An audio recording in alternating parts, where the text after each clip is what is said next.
ভালোবাসা আসলে কোনো সংজ্ঞা নেই।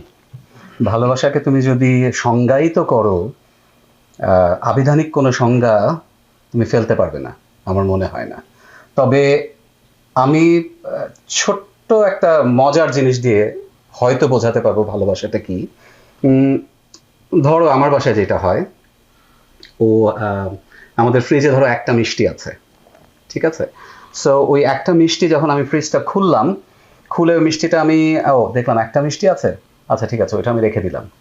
আবার যখন ও ফ্রিজটা খোলে মিষ্টি খাওয়ার জন্য, ও একটা মিষ্টি আছে, ও রেখে দেয়। বাহ, তো এভাবে কি হয়, কিছুদিন পরে দেখা যায় যে ওই মিষ্টিটা নষ্ট হয়ে গেছে।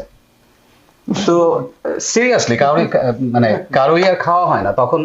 এখন আমরা যেটা করি, এখন বহু বছর আগে থেকে, মানে তখন থেকে এখন যেটা করি সেটা হচ্ছে যে মিষ্টি যদি একটা থাকে, আমার যদি খেতে ইচ্ছে হয়, তা আমরা যদি নিচে থাকি, তো মিষ্টিটা বের করে চামচটা উঠিয়ে হয় ওকে খাইয়ে দেয়, নাহলে ও আমাকে খাইয়ে দেয়, বাকিটা আমি খেয়ে ফেলি। বাহ।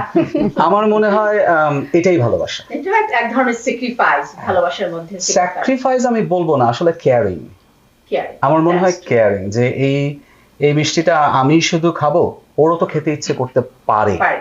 আর ও তো খেতে চাইতেও পারে, তো Feelings দুজনেই কাজ খেয়ে করে। ফেললাম। হ্যাঁ, একটা এক্স্যাক্টলি, feelings আর কি। ইয়েস। আমার মনে হয় Right, ভালোবাসা Husband wife এর feelings। এটাই ভালোবাসা মনে হয় আমার। True. এর বাইরে কিছু কি আছে আমি জানি না। Caring, এটাই ভালোবাসা।